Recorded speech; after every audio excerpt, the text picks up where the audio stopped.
Hello and welcome to the podcast. My name's Oscar Clark, he, him pronouns, and I am on a podquest to learn everything you wanted to know about audio drama and actual plays, but never dared to ask. And I am delighted to be joined by Helix. Helix, tell us about yourself and what you do. Hello, I'm Helix, he, him. I'm based out of the Seattle area where I perform and teach improv comedy, and I run a podcast called RPG Major, where we use the format of an RPG to solve Scooby-Doo-ish supernatural mysteries, while also improvising musical theater, and use all of that to This as a blows sort my of platform mind. for really telling stories of kindness and bravery in a world full of darkness. And the reason it blows my mind is twofold. One, I think Scooby-Doo is one of the best programs ever made, particularly because it is the only skeptical TV show available, full stop. And I'm a massive fan of things that ask kids to question the world around them. But then to add to that, musicality and improvisation and comedy is just a delight. What got you, I mean, obviously you're teaching, but what got you into this? What was the thing the seed that A, got you teaching, and B, then you decide to make a podcast out? Sure. So my path into improv started from RPGs, right? I was playing and running games for friends and kind of finding myself playing the same few kinds of characters. And I'd had a few friends out of Chicago who had said, hey, there's this improv thing that we've done. We think you'd really fit in with the people there. This is kind of already how you think. So when I was sort of shopping for a new hobby, I thought, sure, I'll sign up for an improv class, maybe get a little better at game mastering. And very quickly, the two switched places for me, right? Where Interesting. I started improv to get better at RPGs, and pretty quickly RPGs were sort of practice sessions for getting up on stage and doing improv. And so taking that, I sort of naturally always leaned towards teaching, right? I get a lot of charge out of seeing people figure something out that they've been struggling with. Totally And kind of pulling people along into something that I really love. And so once I had been improvising for a number of years and joined a company where classes were a regular part of things, I'd at that point already been running jams for a couple of years, just to sort of drop in, just try it out. You don't have to sign up for a whole series. So moving from that into sort of formally teaching it felt like a pretty natural next step, to the point where now if there's ever a month where I'm not teaching a regular series class, it feels a little weird. I just sort of wrapped up a brand newbie 101 improv class last night that ran for 8 weeks. And I'm going to be starting later this month a intro to improvised musical theater. And so while I was running those jams, I had somebody show up, a delightful now friend, then just like luminous being of positive energy, named Mo. They perform as a drag queen under the name Mother Oak. And they're like, hey, what if some of these were musical? You know, I grew up singing, right? I was in every choir available to me, but I never improvised music aside from as a jazz trumpet player, right? I said, great. If you can teach it, I'm happy to loan you the space that I'm renting here, right? I would love to learn myself. And it just transformed this art form that is already collaborative and joyful into something that you can get into a flow state so quickly because you're now pushing yourself even further, right? You have to walk right up to the edge of your skill in order to do this well. And that's where you sort of find that flow state, is when you're pushing your own boundaries a little bit, but you're still leaning on your strengths at the same time. So, Mo was able to teach a couple of workshops, and then they had some complicated health issues. So after me doing about 4 hours of musical improv total, I found myself teaching that. Yeah. Which is, sometimes you want a teacher who's a few steps further down the road, not usually one. But it was non-disastrous, happily. And since then have been able to plug in and perform with many more experienced people and learn from them. And at some point it was like, well, I've kind of loved listening to actual plays for a long time. This seems like something that would fold really well into it and would be, not completely novel in the space, but certainly nobody's sort of broken out, or not that breaking out's the real goal or anything. It's none a space to be occupied. Yeah, none of the shows that are sort of in the zeitgeist do this. And people love musical theater, or rather, the people who love musical theater love musical Love theater. you. Yeah, exactly. It's one of those. It's one of those areas where I never thought I was big into it, but I don't know. We ended up with the license for the Rocky Horror Show for a mobile game, and so we were working with Andy Layton, who was the original musical producer for the whole show back in the 1970s. Actually, the original show. Wild. He runs the whole kind of licensing side for Richard O'Brien as well. But yeah, so the game didn't end up working out. That's one of those things. But when we were trying to work out the choreography, capturing mocap the choreography for it, I realized just how many classical musical films that I knew off by heart. And it's because I think in the age I am, what was on TV on a Sunday afternoon was almost always the cheap film, which was the musical film from that period. So it just kind of embedded. On a rainy day, you end up, singing in the rain, or something to do with Ann Miller or whatever else, the Ritz, all that kind of stuff. It's amazing how many little things I kind of. But I never considered myself to be somebody who was particularly into it, apart from Rocky Horror, which I adore. So, but even then, I recognize this human response to musical interaction, this human moment. And when I've seen improvised music, which I haven't seen that much of, but I've seen some of, my brain immediately zones in on it. And I'm incredibly sat there in awe, because I can't imagine how. I mean, it's hard. I'm used to standing on stage and presenting. Sure. I'm not an actor. I'm just to present and introduce and interview people. It's not my day job. It's just what I do when I at shows. And I try to be funny, but I know I'm not a comedian. And when I find it interesting to respond, to watch people who can respond, who can yes and, who can do all those elements in just speaking. To do that musically, I cannot get my head around. What is the quintessential skill set that you're kind of conveying in this process? And what was the spark that let you go, oh, I can do this? So I think there are sort of two core skills that make musical improv feel like magic. I'm going to say two, and then I'm going to think of three more, but I immediately thought of two. You know how it goes. Exactly. The first is that it is pure listening and collaboration, right? When you are improvising music, it is rare that you're doing it a cappella. When I perform, I'm lucky to get to perform with some really incredible accompanists, right? The guitarist for my podcast, his name is Noah. He is one of the most creative people that I know, multi-instrumentalist, plays with us on guitar for a lot of practical reasons, right? He will start playing a sort of loop of chords, and you get to sort of sit there for a second, and if you listen to it, you start to feel the both the tune and the rhythm that he's offering, and you just kind of, if you're listening and have already built up some musical skills, you can probably find a tune that fits in there with that. Almost everybody can find a rhythm that fits in there with that, right? You don't need to be a good singer to do good musical improv. It's really hard to do musical improv without rhythm, though, right? There's a band that's toured internationally. They're called Cake, and the lead singer. Love Cake. Yeah. And we're going the distance. We're going for speed, and we're going for speed at karaoke, because you don't need to be a good singer to say that he's all alone in his time of need. Yeah, exactly. Right?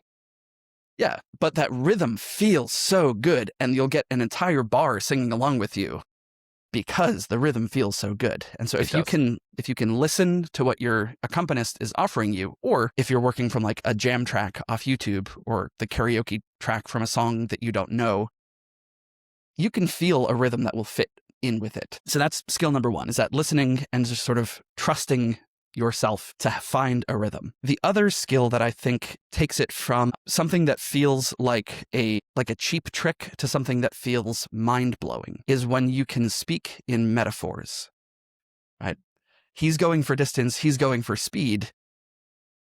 Like, what is this about? What is this guy really doing? Like, are we to imagine him actually at this racetrack going around and around, or is he doing something to avoid the point of pain in his life, right? And So as soon as you can start talking about something using imagery, you go from, this is terrible. You go from, my name is Helix and I'm here to say, to my love for you is like a fallen feather.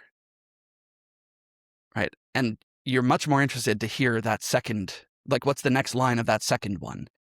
And so it's not about rhyming. A lot of people are really good at rhyming.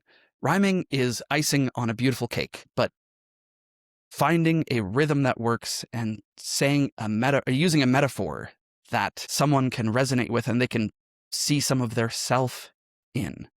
Those two things make it art, in my opinion. Whilst you're here, don't forget to check out our actual play, The Anything Could Happen Show, on YouTube and all good podcast sites, where I put my guest players through no-win scenarios with limited information and always against the clock. And of course, where anything could happen. It is worth noting that there are dozens of reasons a planet could be declared uninhabitable. It's not just air composition. There could be contaminants in the soil, in the water. There could be any number of reasons that a colony like this would be abandoned. And sometimes the reason that data is kept under lock and key is to make sure that people like us don't disturb what is lurking underneath, which is, of course, my job here. I just do want to call our attention to that, to make sure that, if we need to cut and go in a dangerous situation, that we are, following procedures and making sure that we're not releasing anything from this colony potentially out into other spaces and colonies in the area. That's fair. Thank you, Neil. Fair enough.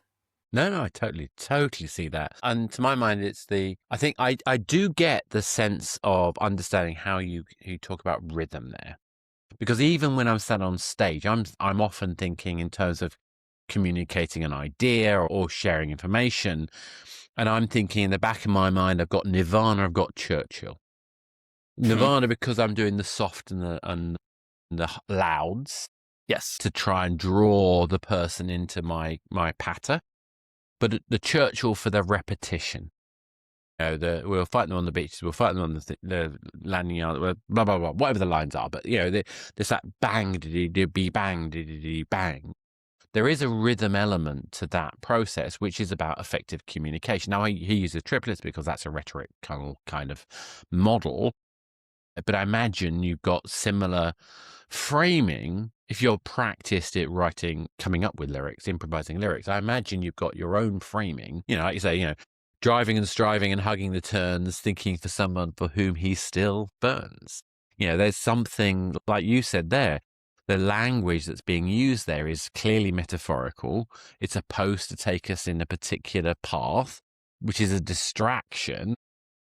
And also we're getting this other imagery of what is motivating him, but also is the word burning actually about him crashing and failing and things like that. I mean, there's consequences that are hidden in them. Anyway, we're going too far into cake because I love it. I'm not talking about short skirts and long jackets either, but this does resonate with me. But I still can't quite see myself being able to pull it off. How?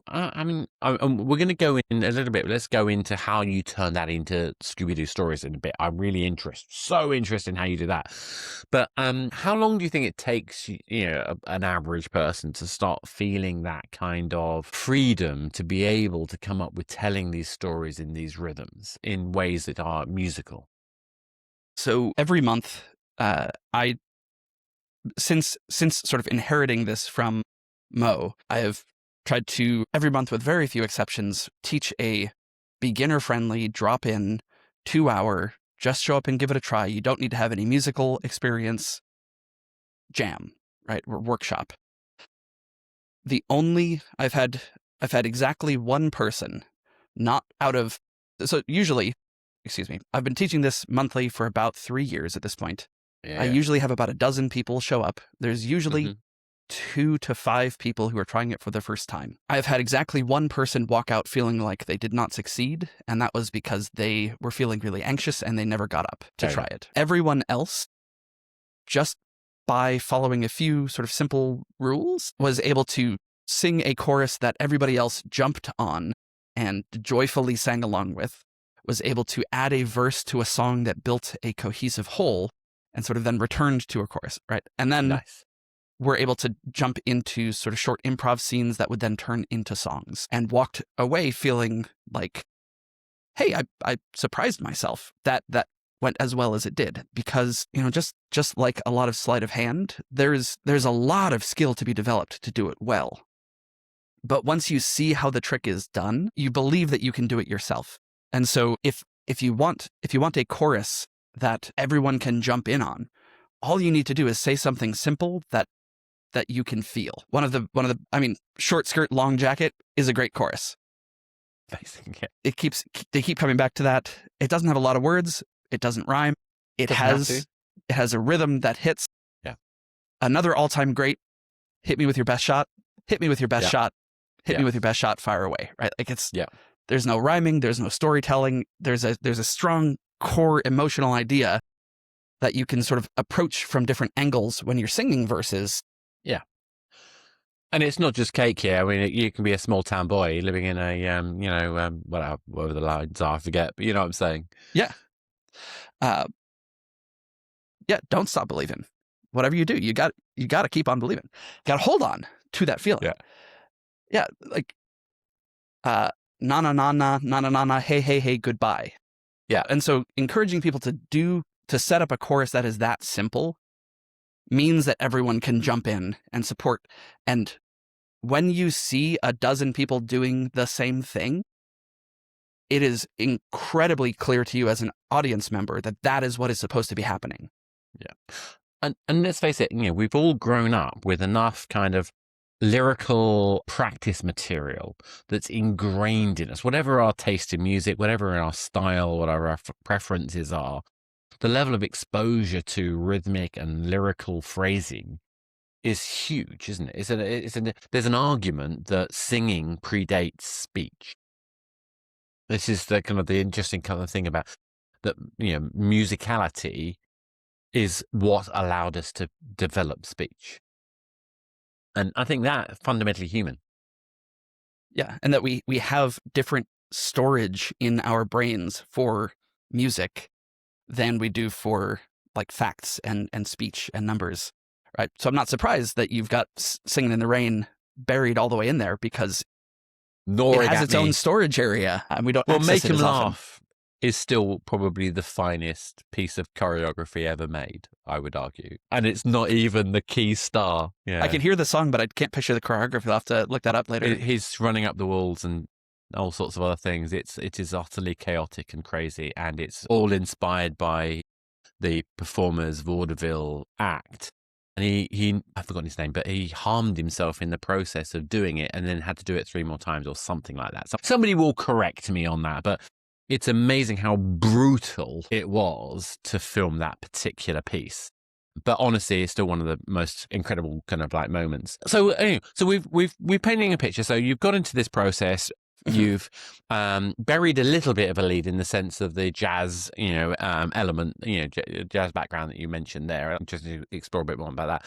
But I think one thing I'm picking up from this is there's a sort of liberation process, but also there's a separation of role. So the musician providing the framework, that you're lending your creative moment to an existing framework, therefore, as a result.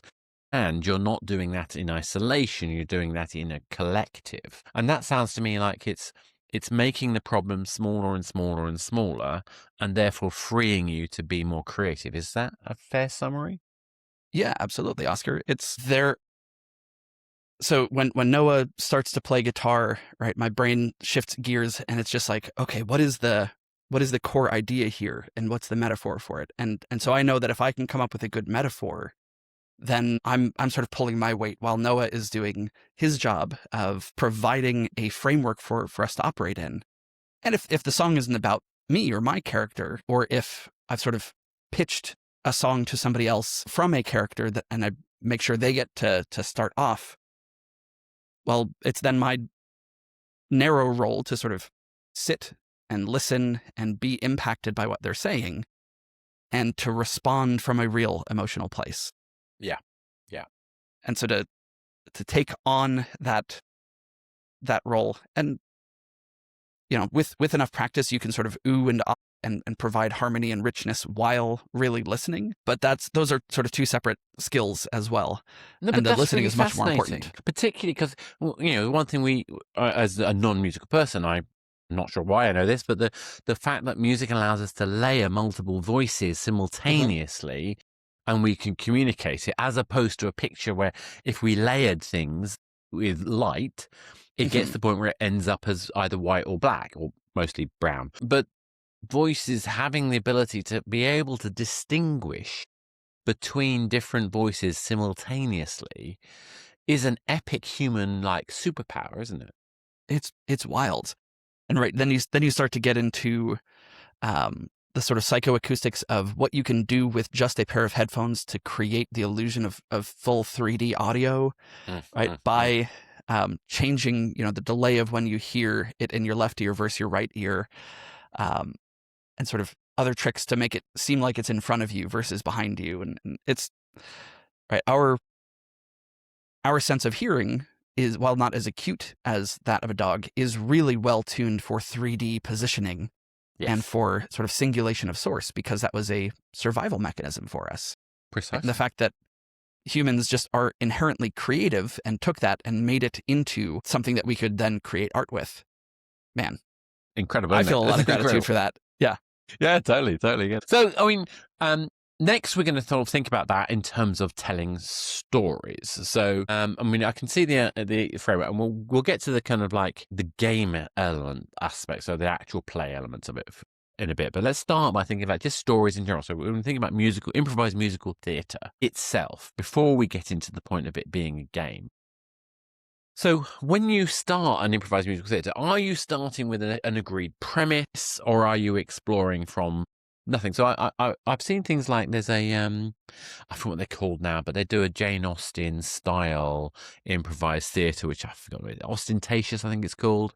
Great. Yeah. Fantastic. And obviously they're all in Regency style, and they're dressed in Regency. They play through the Pride and Prejudice type things. But what they do is they had this on Radio 4, which is a British BBC channel known for comedy and for news and talking shows. But anyway, they ask the audience for prompts, and then they turn those prompts into a complete play, but it's a musical theatre play. And I think that's phenomenal. Yeah. Are you taking prompts in your doing musical kind of theatre, or are you agreeing what the premise is going to be at the start between the performers? I mean, how do you trigger that process? The answer is yes, we do all of those things. Yeah. I've been involved in shows that have a really strong genre element to them. A show where we are creating a Eurovision competition. Nice. And we're running that again this winter, and it's going to be a load of fun. I'm performing throughout this month. We're in October right now, in an improvised spoof of Rocky Horror. Back to that, and it is big and dumb and fun, and the story rarely makes sense, but that's Rocky Horror, right? And then you have other shows where, right, a show that I performed in last summer that I absolutely loved, changed how I approached music as an improviser hugely. Was a story that centered around a protagonist who is going through a fairly mundane challenge, right? Needs to find a new place to live, needs to decide if they're going to marry their current partner. That sort of that life altering, not that boundary, not epic in scope. Yeah. And then the protagonist's the protagonist's sub-personalities would then be represented by Muppets who would come out and be their anxiety and be their need to control and be their whatever their sort of clear lead sub-personality was. They would come out, and you just had this interplay between them. And so in those cases, we knew we were going to do a fairly small plot arc, and we knew we needed to get a puppet out in the first 10 minutes. And so there's a moderate amount of structure there, but nothing besides the audience's suggestions to sort of fuel what the protag's decision point would be about. And then there's another show that I participate in that has just the most skilled musical improvisers in Seattle, and I'm incredibly lucky to be a part of it, where We show up, we have nothing whatsoever, no format beyond the vague idea of a hero's journey. We I was ask the going to audience for a get to bunch of that in a bit, suggestions. but yeah, that's good. Yeah. We ask the audience for suggestions. We do a pair of openings, and we ask them to vote on which one of those openings they want. And then we take that and we follow that for 90 minutes. And it's fantastic because the people who do it are there to support the story and to support the protag's journey and to find those moments where the emotion overflows into song and not just to take a bit and turn it into a song, which is another perfectly valid way of doing it. No, but I think that's interesting because if you think about, some of the best of the musical theatre genre is when the character is overtaken by emotion. That's the song trigger, and that's what makes it feel right and grounded and not weird. Yeah. Which I think we've seen some examples where it hasn't quite felt grounded, and that's often where there is a disconnect between the emotional journey, I would argue. Not that I'm no expert on this subject, but I'm going to go to that Joseph Campbell hero's journey element. So, obviously there's lots of different story structures, the 3-act play, 5-act play, save the cat. I'm a nerd when it comes to narrative kind of arcs. Here, Joseph Campbell's hero's journey, the Star Trek arc, as we sometimes refer to it, there are some expected stages in that. And do you have to kind of understand or agree what that arc you're looking for is inherently, or are you discovering the arc as you're improvising? So with that particular show where we fairly loosely follow the hero's journey, it's less about finding the cave and going into the cave and more about putting obstacles in front of or between the protagonist and what they say they want. Yeah. The road of trials, basically. Yeah. So we often end up with a sort of wise mentor who shows up halfway through the show. Yeah. But that only gets introduced if that's what the story needs, or if that character has already been established as existing in the background and they just haven't shown up on stage yet. Mm-hmm. And so the structure is as much a sort of 7-sentence story as it is a proper hero's journey, because in the West, we just get so many hero's journeys. We're used to the tropes and we create them, and it feels really satisfying to an audience. I love. There's a friend of mine who writes for games, and he does fantastic kind of analogies, looking at storytelling from a kind of. I think he used 3 examples. One was South American, I think Brazilian narrative tale structures. One was an African structure, and the other was a Japanese structure. And it's amazing how those kind of different kind of ways of creating, tension and resolution actually do dramatically change the way we engage with the story. I can't remember the details of the specifics, but I thought it was really fascinating. We don't actually have to just follow the trope, but I imagine if you're trying to improvise, having something the audience will pick up on instinctively, especially a Western audience, the hero's journey is the kind of easy default action, isn't it? Yeah. And that particular group, while we've been performing together for just over a year, we only really get to put on a show about every other month, and we don't get that much rehearsal time. We sort of count on everyone's skill level carrying us through. Yeah. And so we're just now kind of getting to the point where it's like, oh, we really want to try other story structures because we feel like we've done this one to death. Audiences still love it. The idea that there's a desire for the company, the team, the group doing it to evolve isn't always at the same pace as the audience, because the audience haven't experienced that show on a repeated basis. I think that makes sense to me. So we have this art. We've talked about kind of like your journey, how you got to it. We've talked about this kind of process of creating a kind of sense of story. Now you're going to make a game out of it, essentially. I mean, is an actual play always a game? I don't know. But I mean, in your context, are we setting up in a classical kind of D&D style kind of model? I'm using D&D because that's what most people will immediately recognize, where there is some dungeon master, some setup, and then the players are doing, making choices of their actions, which then have to be resolved through some methodology. Is that what you're doing? It is, right? Because what we're creating is intended for an audience.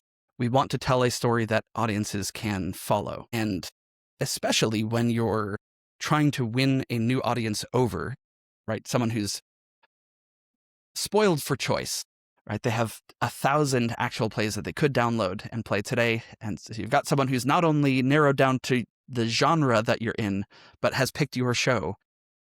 You want to make them feel comfortable and interested quickly. Yeah. And so starting off with a story that has a hook and pulls them in, we, like I said, sort of follow a Scooby-Doo-ish premise. It's a fairly modern setting. The main characters run a private investigations agency, and people show up to them with mysteries on the regular, and the ones that happen to get recorded for the podcast are the ones that are the most supernatural, right?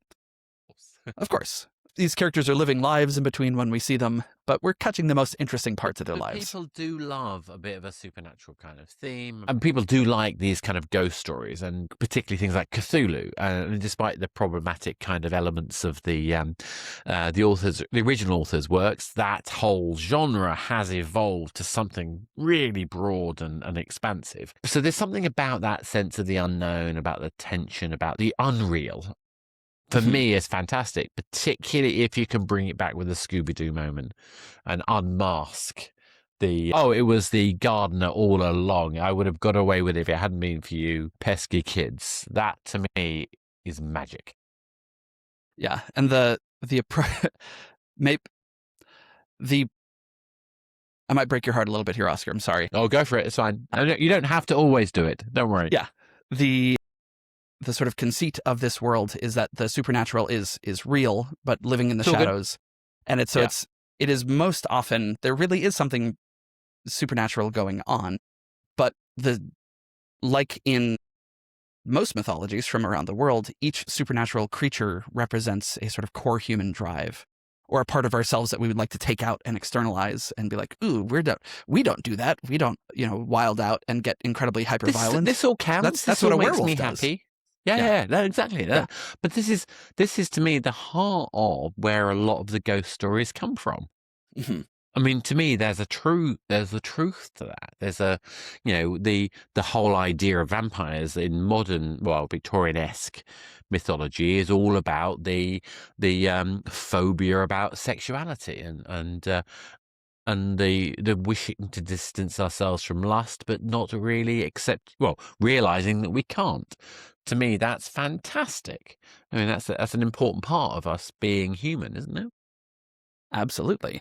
And so being able to take those elements and sort of humanize them, right? I try to portray supernatural creatures as near human, right? Especially those that succeed at blending in with human society. But maybe they have particular drives that other humans don't, or particular abilities that other humans don't. And the cast of my show, they're so good as actors, as singers, but they're especially good at just like taking a beat and thinking, well, this werewolf's child is gone.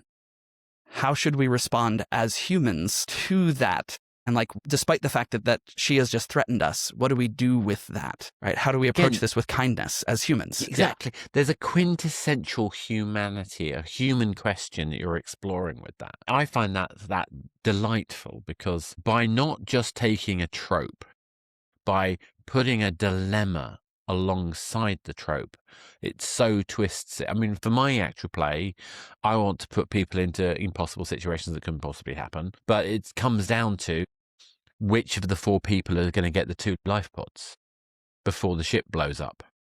I literally kill my characters off at a whim as often as possible, because it is about heightened reality. It's about heightened moments and putting people into decisions which have consequences. And to me, when you've got a werewolf with a lost child, isn't that a beautiful kind of area to explore your humanity?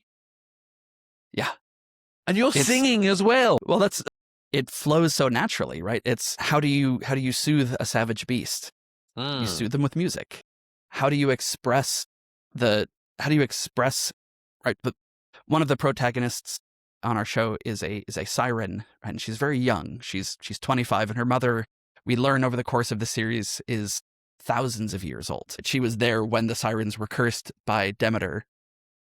Yeah. For allowing Persephone to be taken below. Perfect. And so like the difference in these two characters' perspectives is huge. And the mother is powerful and controlling and badass. And the daughter is like trying to figure out how to be an independent adult. And so exploring that dynamic through a series of duets that plays out over the series is, I mean, if I'm honest, some of the best art I've ever created. Yeah. Love it. It's really incredible what you can explore when you slow down and take the time to explore a feeling through metaphor and through song, and when you drop in and really listen to what the other character is saying and like key in on what they're feeling. Because if, you know, sort of going back to the Lost Werewolf, right? That's we recorded sort of a beta test just to shake out our audio equipment, and it ended up so lovely that I cleaned up the audio as best I could, and we published it anyway because the storytelling was incredible. Yeah.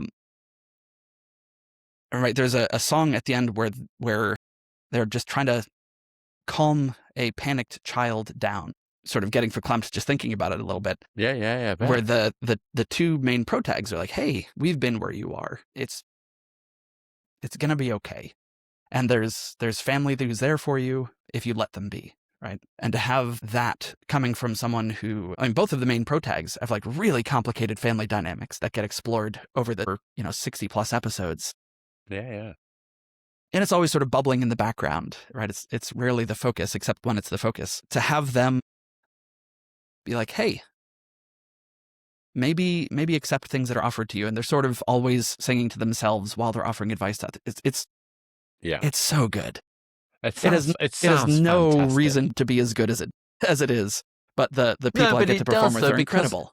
I think it does, because you're basically showing that you're creating setups where you're giving the artistic freedom to people who are already willing to suspend that disbelief, willing to engage, willing to the yes and, but not just the cheap yes and to get a gag, but the absorbing into the narrative arc. And having a sense of common direction to that arc, knowing it could be knocked off in a slightly different tangent, a twist that comes naturally because of the interaction of those people in that moment. And to me, that's pretty special. And that itself is a tension that I think is very unlikely to be possible in other medium. Yeah, I think without, sorry, my like exception finding circuit turned on when you said possible in another media. Without that vulnerability and willingness to show up and look each other in the eye and really listen and allow yourself to be changed and surprised by what other people bring to the table, I don't think you get to that. No. But go ahead. No, I was just saying, this to me is one of the kind of magics of kind of like when we bring play into creation of art and experience and story, that tension. Now, I mean, I don't know. I mean, how are you doing resolution of decisions? It sounds to me like at the moment I'm expecting this to just be, it plays out naturally and we respond and everything. But do you leverage kind of game mechanic elements in there as well? I mean, are you using dice? Are you using kind of rule systems in any way? Yeah, great question. We play using the Genesis RPG from Fantasy Flight, or originally by Fantasy Flight, I think. Yeah. Asmodee or Edge Studios is supporting it now after private equity got involved with Fantasy Flight. Here nor there. Yeah, long story.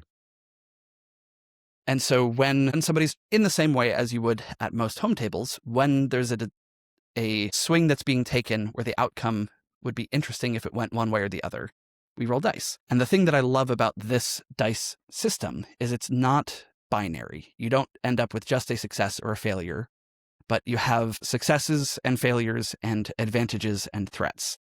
Right? And so the most common outcomes are a success with threats or a failure with advantages. And so while, as an improviser, you're always looking to sort of fail forward anyway, those dice become offers to the improvisers. And often it'll be, a success with some threats will get rolled, and one of my players, Camilla, will jump in and be like, ooh, I have a great idea for the threat. What if my reflection sending my reflection off to do this thing as we were in this Fey world? What if the reflection just stayed away because I didn't tell it to come back? Right? Like Nice, they want to get nice. themselves into trouble because they know what makes good stories, and they're not there to win. Like you'll often, I have been very guilty of showing up to an RPG and ready to win. Yeah, Especially in my early time. Is a thing. Yeah, and let's be honest, murder hoboing is a great way to spend a night. It could be a lot of fun. Yeah, it can be. But do you want to build a story that you want to share with the world on it? It's not great for long-term story. Yeah, no. One of my favorite mechanics when I'm doing improvised games is to use a magic 8-ball. So I've got the dice that's inside a magic 8-ball. Yeah, and I use that to basically resolve problems when I need to do it fast and instant and have an emotional reaction.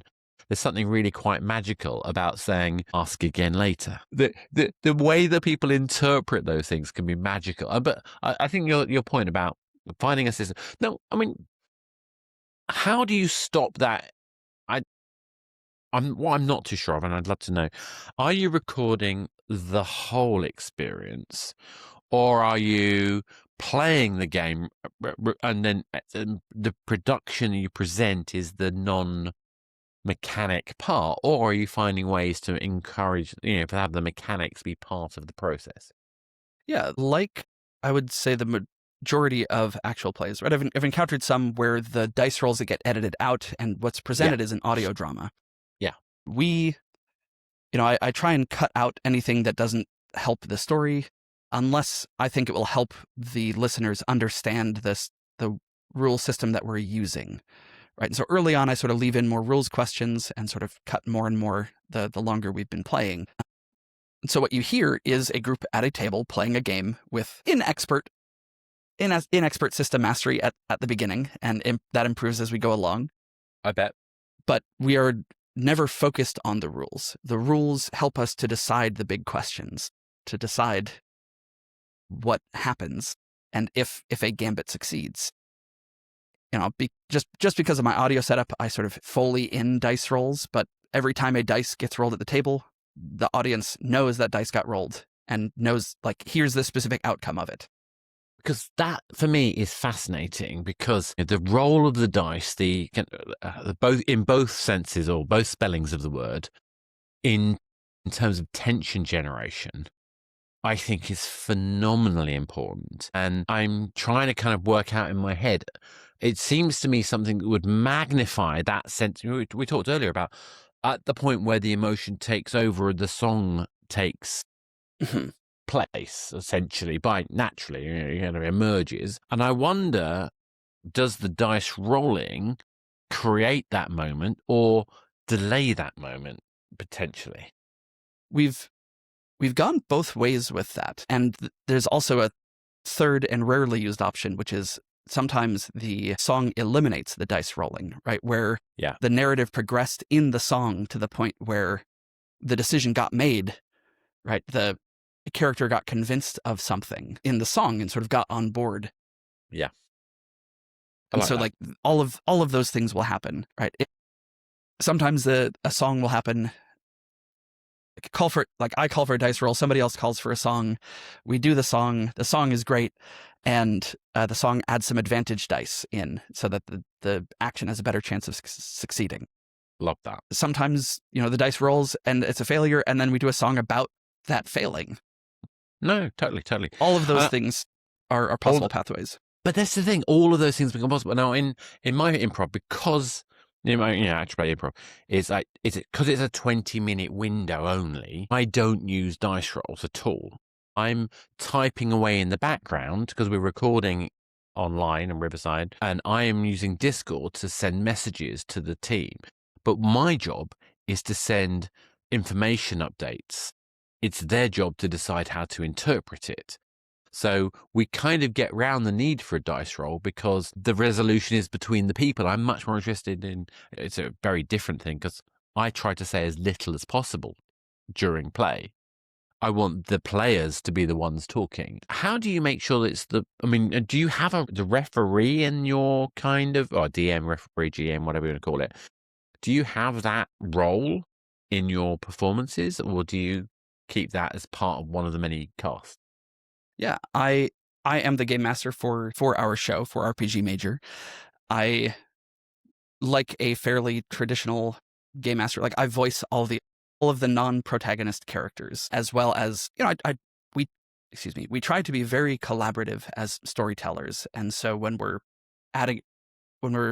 introducing new characters, I might, or introducing a new setting, I might just ask people to describe, great, what is this place like that you're walking into? And I'll leave it to them to fill in details. Or I might ask for details about someone that they're meeting as well. And then once the character is established, I'll inhabit and pilot that character. But for anyone who's played D&D at home, it's going to feel familiar enough.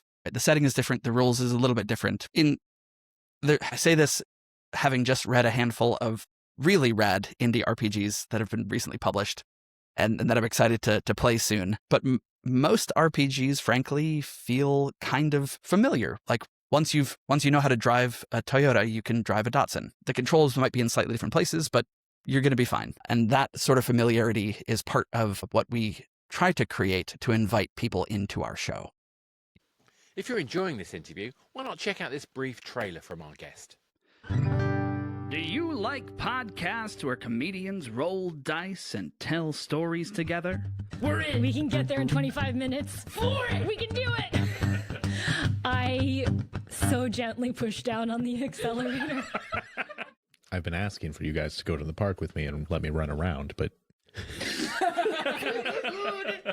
It just kind of gives me weird vibes. I don't know. Letting me run around?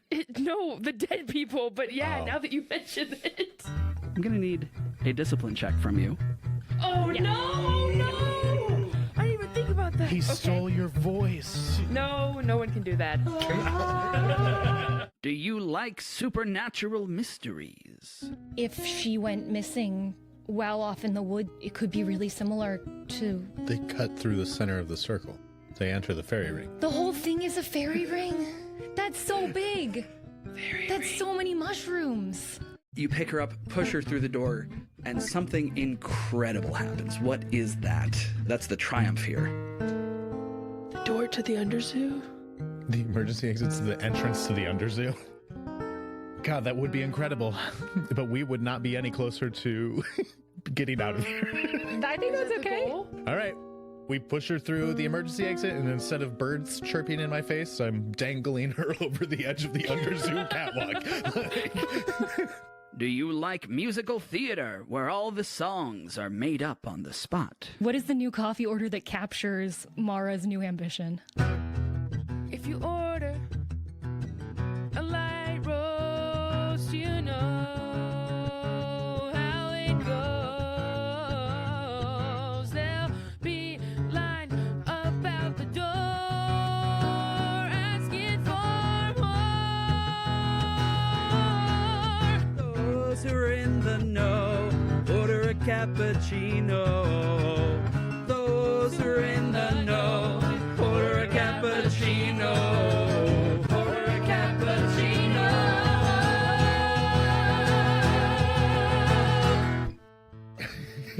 The thing about werewolves is... Werewolves are big, scary guys with big, long claws that rip out your eyes. And the thing you gotta know about werewolves, if you encounter one, you're gonna die.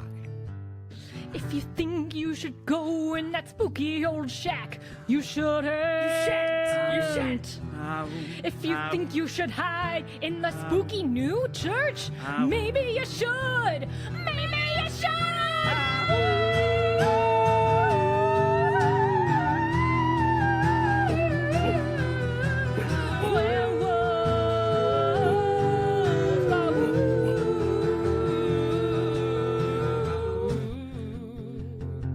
Do you like podcasts where a cat shows up and meows occasionally? So as you're passing the small cat enclosure, Right on cue. If you said yes to any of those, treat yourself to the hilarious new podcast where music is made and mysteries are solved. RPG Major. Hey, you're still here. You want to meet the characters?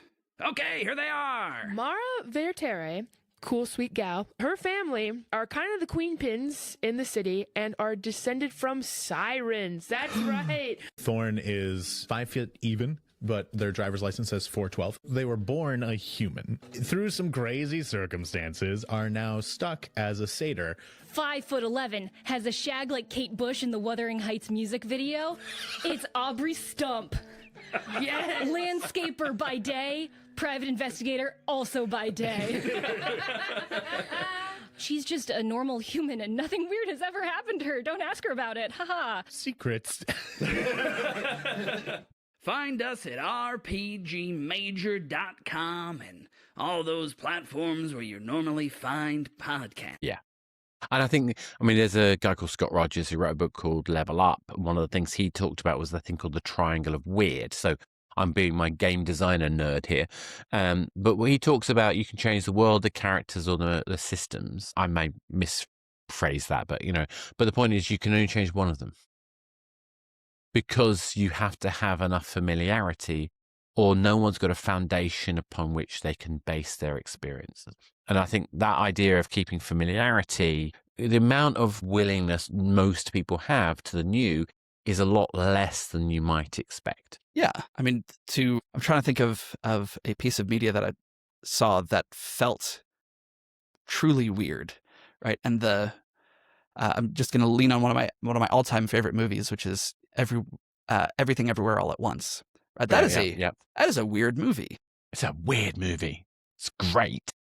Yeah, but so much of it feels familiar that the weirdness, you can address it. You give it a home, and all of the family dynamics that feel familiar, and the sort of mundane struggles to make rent and run the laundromat, those things create a framework in which the weirdness can exist and can elevate and can shine a light on the things that the storytellers really wanted to shine the light on, which is, kindness in the end. Yeah, which is a fantastic thing to kind of focus on. I was thinking about the way that movie works. The weirdness is contained at first and cascades. It does, yeah. And I think that's interesting. I'm trying to think, was it Eternal something of the Spotless Mind, whatever that was? Eternal Sunshine? Sunshine of the Spotless. Yeah. Again, I think that similarly has that sense of kind of the weirdness cascading out, whereas something like Memento is kind of almost the opposite, where we start with the weird and work back. But again, we're back to there's so many different ways to tell stories. Mm-hmm. And isn't that magical? It really is. And Oscar, I'm not sure if your audience would be as curious as I was, but if you have any recommended reading around sort of different frameworks for storytelling that you've encountered in your time, I'm certainly curious about them. No, I do somewhere. I will put some lists up. Yeah, I'm sure there must be a way. Like I say, the key ones for me are things like Save the Cat, obviously, Joseph Campbell's Hero's Journey.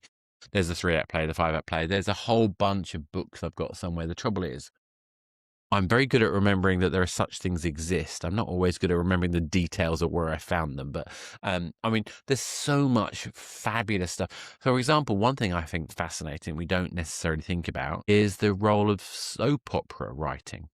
How do you mean? Well, so particularly in kind of computer games, but in general, soap operas are written so that you have these arcs that interweave in different groups that are running in parallel. So you have a sense of visiting a space, and actually the main protagonist is the location rather than necessarily the individual. Now, that's me interpreting some various people's wording on it. But if you think about the sense of space as being an interesting way to tell stories, with growing arcs, with telling different stories from different perspectives, where the world is moving forward in time, not just being static, like in a normal serial kind of story. Well, yeah, then you get what is a series versus what is a serial. I bore people with that nonsense. But then there's one of my favorite ways of telling stories actually is a friend of mine's idea, or at least I've never heard anyone else do it. It's insane. When he writes role-playing games, he writes a timeline for every location in the world. And that timeline will happen unless you're there. If you're there, you can derail what was supposed to happen.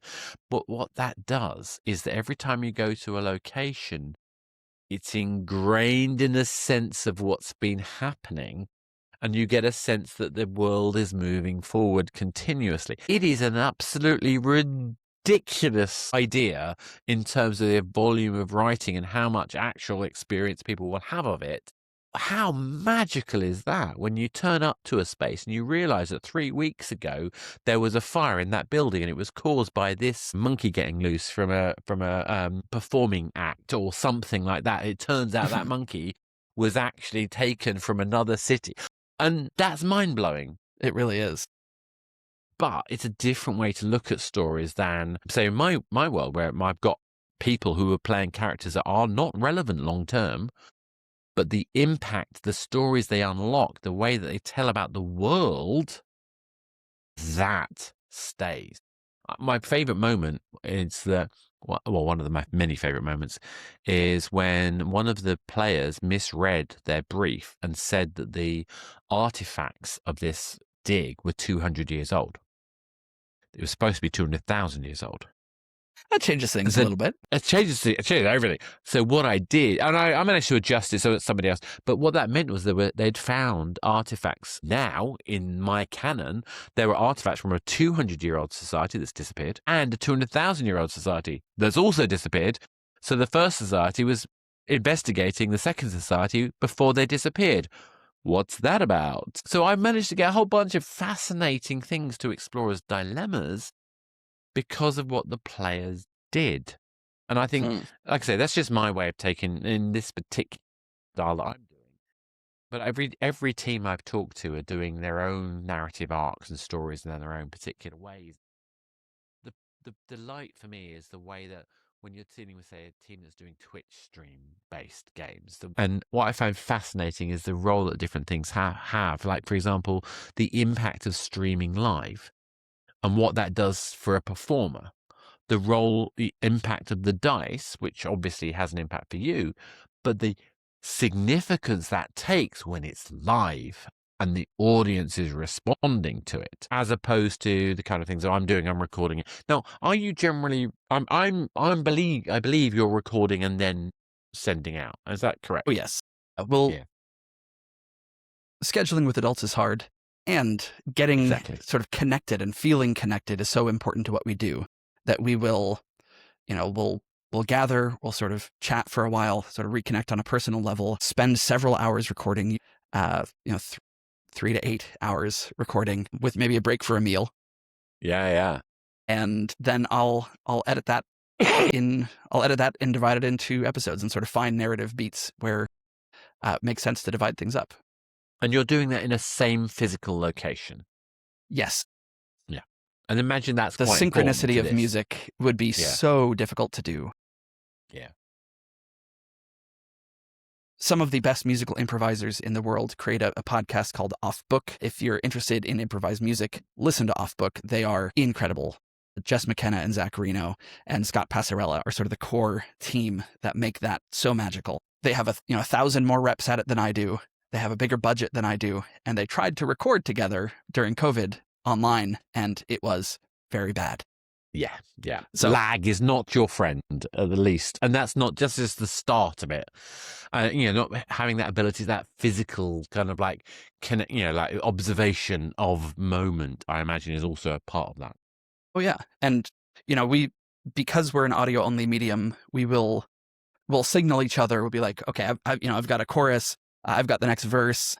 If I want to send something to somebody, I might literally just like stand there and point at them while I'm singing.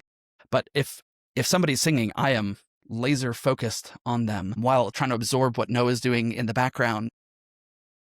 With aurally, I try and absorb that and then focus on what's happening and think about the structure and or sometimes not think too much and just sort of go with the flow. But the in-person focus is so necessary.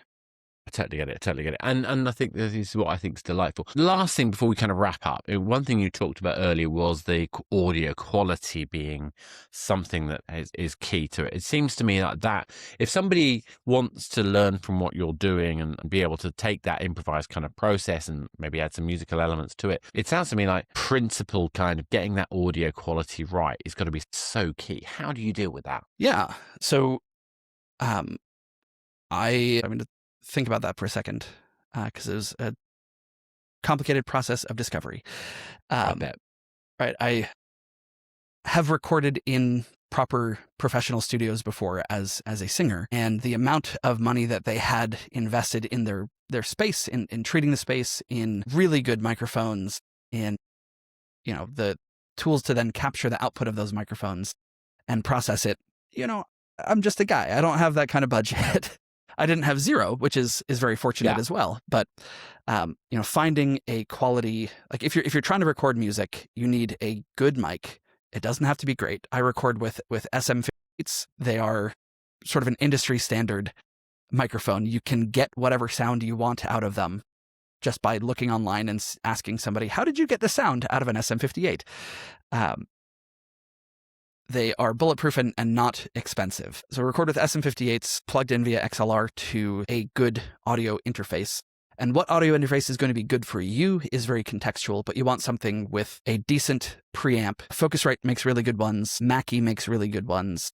And Tascam makes really good ones. All three of those companies have very accessible, price-wise recording interfaces. What we've recorded on is a Mackie DLZ Creator, and it's worked really well for us. I would love to have more preamps. I've been investigating maybe at getting a Tascam Model 12 because it has 8 preamps instead of 4, and that will allow us to do a few more things and have a few more performers in the room potentially. But then really the treatment of your space matters a lot, because if you're singing, and even if you just singulate your microphone, like cut out everybody else's audio while you're singing a solo, if you hear the echo of yourself coming back in the room and hitting your own microphone, it's going to sound kind of bad. It's going to sound cheap, and you're not going to know why.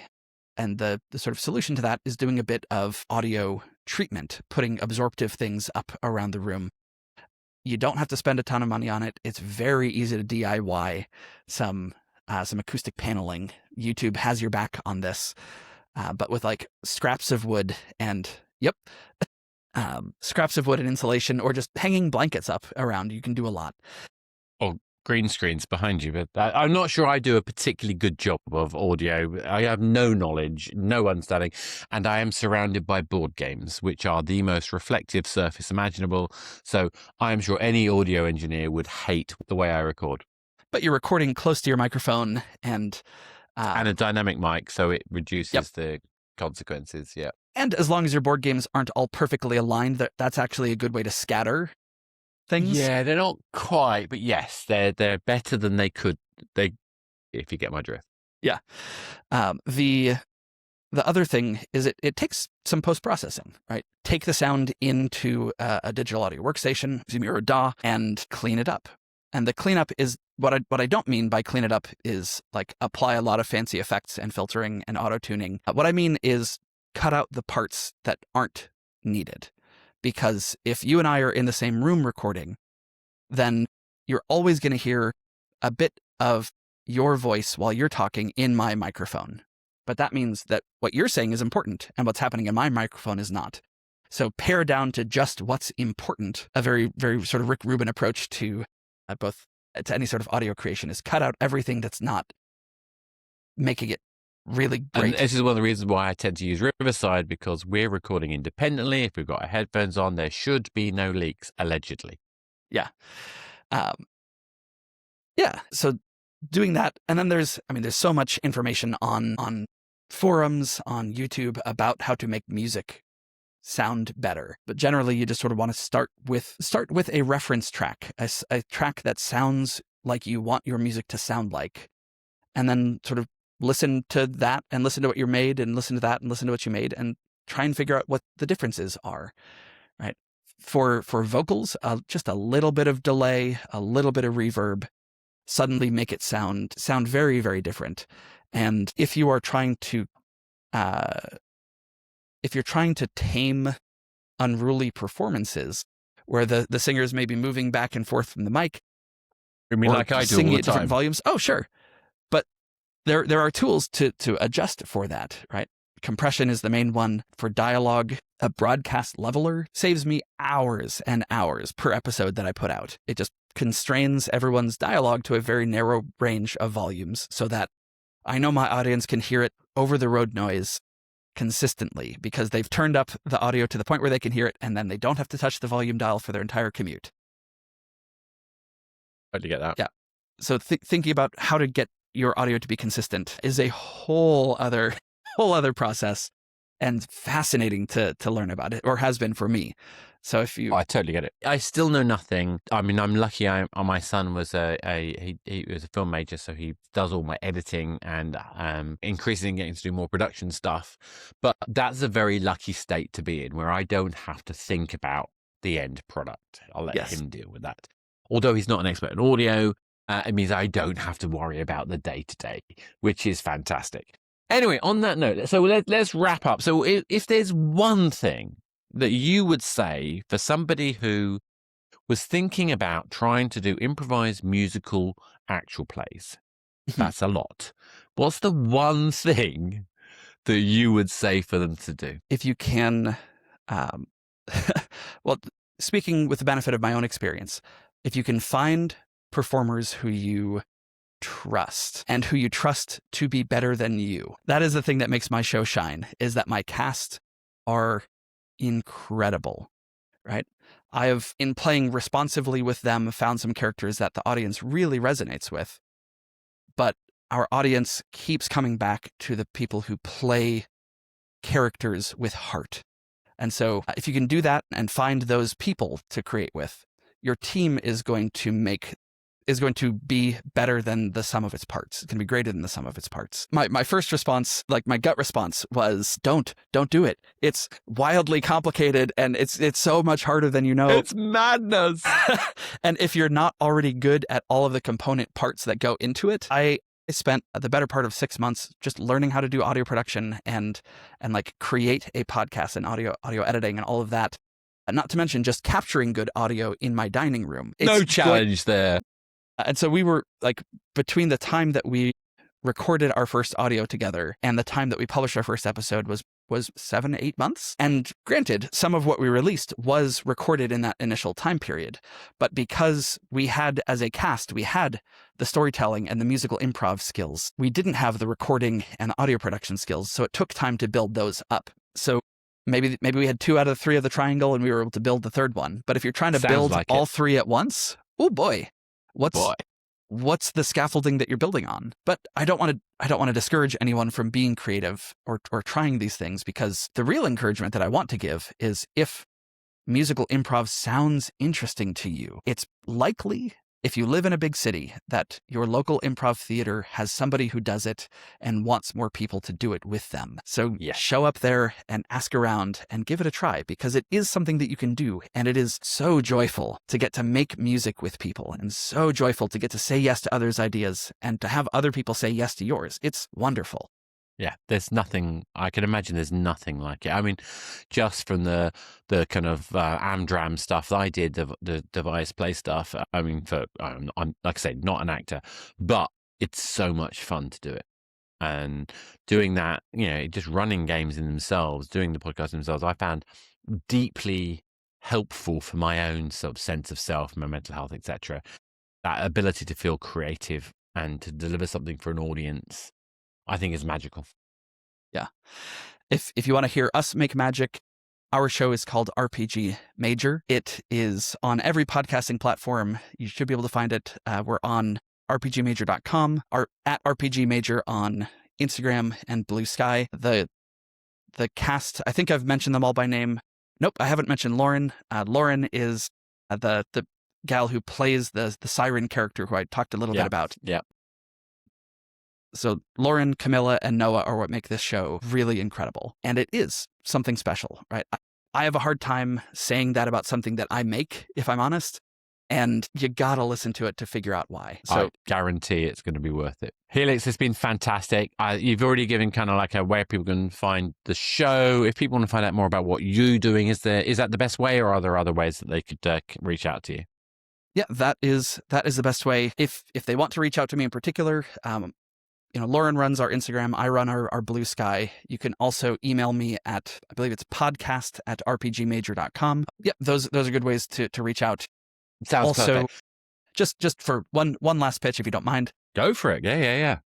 I also teach corporate workshops for improv and public speaking, and incorporate these elements of collaborative and musicality even into the public speaking workshops. So if your company has a bit of budget, this is something that I teach individually online as well as in person. So wherever you are in the world, if you want a very fun corporate event or training that's going to help your team to present better at conferences, you already heard Oscar talk about having music in the background and having Winston Churchill in the background of his mind when he gets up to present. And it helps. It really does. My clients give keynotes at conferences in their fields, and I've seen people turn around from scared to get in front of a microphone, but they had to because they got pitched by their boss to do it, to absolutely knocking the socks of their audience off at 100%. conferences. It's a learnable skill. Yeah. It's one of those things that people often quote as being the thing they're most scared of, public speaking. Yes. And yet it's amazing the effect that it can have once you've done it. And particularly, like you say, singing can be an incredible gateway to unblocking a lot of those nerves. Yeah. So yeah, Helix, thanks for giving me space for that. And Oscar, thanks so much for having me on. You're a delight to talk with. And now you're going to make me blush. If you do find those books, I'm especially curious because it's one of those things that it's like a background process where I keep my ears open for good sources for other story structures that can enrich and inform. You might need your arm because it's quite late here. I totally understand. Thanks for sticking around with me. No, honestly, Helix, it seems fantastic. And genuinely, I really enjoyed it. And I love what you're doing. And I really appreciate you taking the time with this. So, folks, this has been our podcast. We've been exploring the wonderful world of bringing improvisation, musicality, and drama into podcast situations. I think there's something more fundamental, something human about what we've been talking about the commonality, the sharing, the moment, the desire to have a common experience of joy that allows us to explore our very humanity. And in times like we're in at the moment, what better way to do that than to reach out and connect with people and to maybe try singing? Helix, thanks very much. And we'll be back again next time where we have more people talking about audio dramas, actual plays, and all of the things that allow us to make incredible storytelling moments through this medium. Thank you very much.